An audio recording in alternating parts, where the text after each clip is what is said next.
Good morning, everyone. So, in the previous video, we were discussing about types of forces that are contact forces and non-contact forces, and we have discussed about the different types of contact forces that are muscular force, mechanical force, and frictional force. Okay, and in today's video, we'll discuss the non-contact forces that are magnetic, electrostatic and gravitational. आज इन तीनों forces के बारे में हम लोग discuss करेंगे. And what are non contact forces? तो by definition wise non contact forces such forces which act on bodies which are not in contact. ठीक है, दो बॉडीज़ के बीच में ये फोर्स काम कर रहा है but the bodies are not coming in to physical contact with each other, then it will be said as non contact forces. तो मैग्नेटिक फोर्स पहला आपका है. ठीक है, the first one is the magnetic force. तो magnetic force जो है that will be due to a magnet. Suppose we take a magnet, this is a magnet and we take सम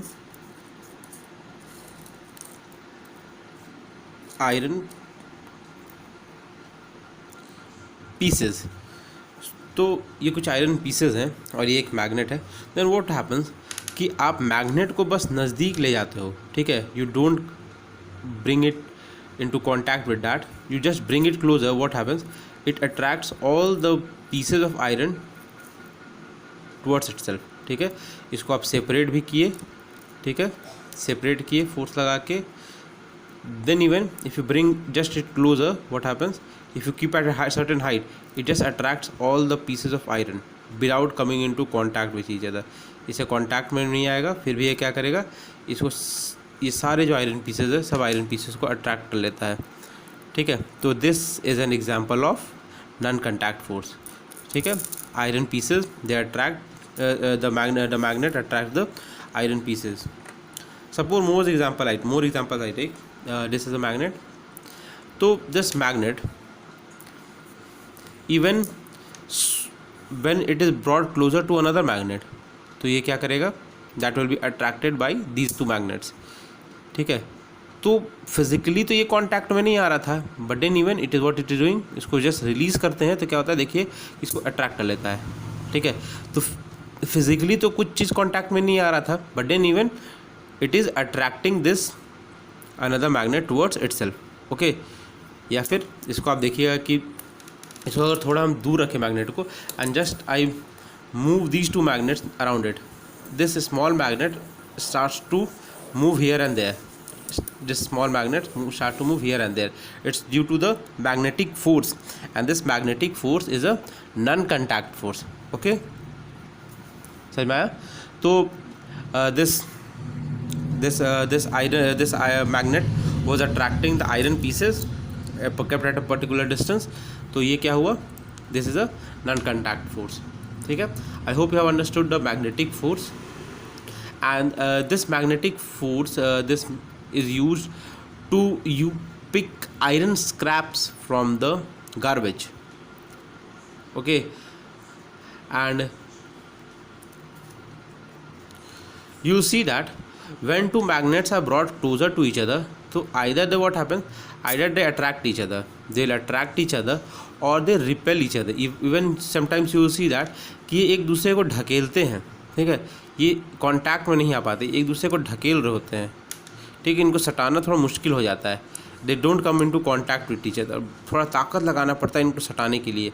तो either they attract each other और what they will do, they will just repel each other, they will not come into contact. ठीक है, तो they will not come into contact, what is that called, that is called as repulsion.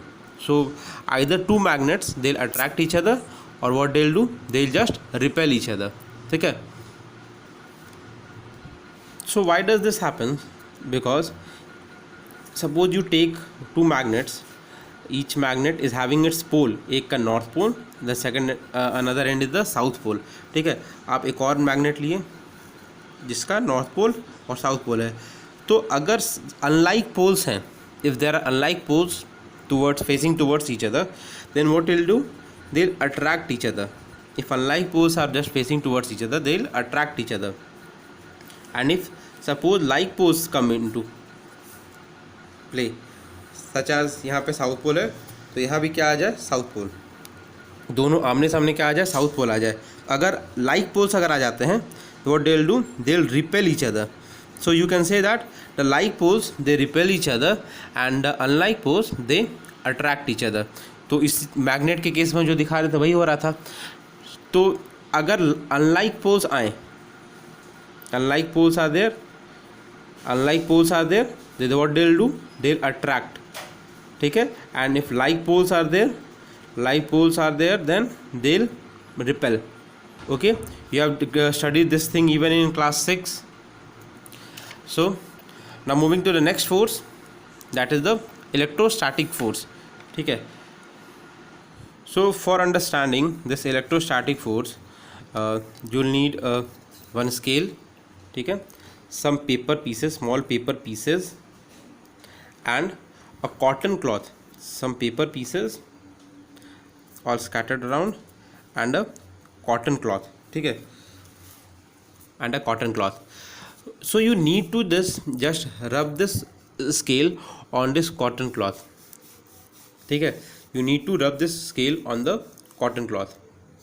So after rubbing you'll see that when you rub this scale very vigorously, ठीक है, तो बहुत रब करने के बाद आप देखिएगा कि इस स्केल को रब करने के बाद जब इन पेपर पीसेस के पास आप लाइएगा, व्हाट विल बी देयर, कि this scale will simply attract the paper pieces. You see that the paper pieces have been attracted by the scale. ठीक है, it have been attracted by the scale. ऊपर आ गया है and the paper pieces have been attracted by the scale. Okay, and after some time what it happens, it just falls down. You see that the paper pieces have fallen down. So due to rubbing of this scale on this cotton cloth, what has happened, it has started to attract the paper pieces. तो इस property को हम लोग क्या बोलेंगे, electrostatic charge. इस scale के ऊपर कौन सा चार्ज डेवलप हो गया था, that is called as electrostatic charge. So electrostatic charge can be positive, it can be positive, it can and even negative.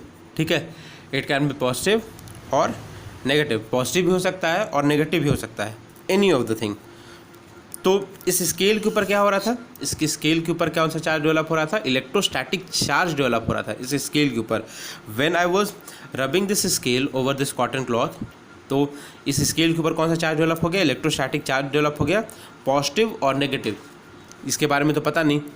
और जब इस स्केल को इन पेपर पीसेस के पास नज़दीक ले जाया गया तो क्या किया, यह अट्रैक्ट कर लिया. अभी देखिए, अभी इसको हम रब नहीं किए हैं, इसको नज़दीक ले जाएंगे, then even what will do, ये इसको अट्रैक्ट नहीं करेगा. तब इस केस में इसको अट्रैक्ट नहीं करता है. ठीक है, अभी देखिए, अभी इसको अट्रैक्ट नहीं कर रहा है. And when will you rub this scale on this cotton cloth, इसको रब करेंगे and then you bring it closer, what happens, it attracts the paper pieces. See that the scale has attracted the paper pieces and after some time it start to falls down. धीरे धीरे क्या होगा, ये गिरते चला जाएगा. ठीक है, इस स्केल के ऊपर कौन सा चार्ज आ गया, इलेक्ट्रोस्टैटिक चार्ज आ गया. और electrostatic charge in paper pieces को क्या करता है, अपनी तरफ अट्रैक्ट कर लेता है. तो this type of force is called as electrostatic force. अब देखिए, ये अट्रैक्ट तो कर रहा था बट बिना कॉन्टैक्ट में आए हुए अट्रैक्ट किया. At a from particular distance it started to attract the paper pieces. So it is also a non contact force. Okay, I hope you have understood this magnetic force and electrostatic force, and in the next video we'll discuss about the gravitational force. Okay, and whatsoever doubt you'll have regarding these two forces, electrostatic and magnetic, you can ask in the online class.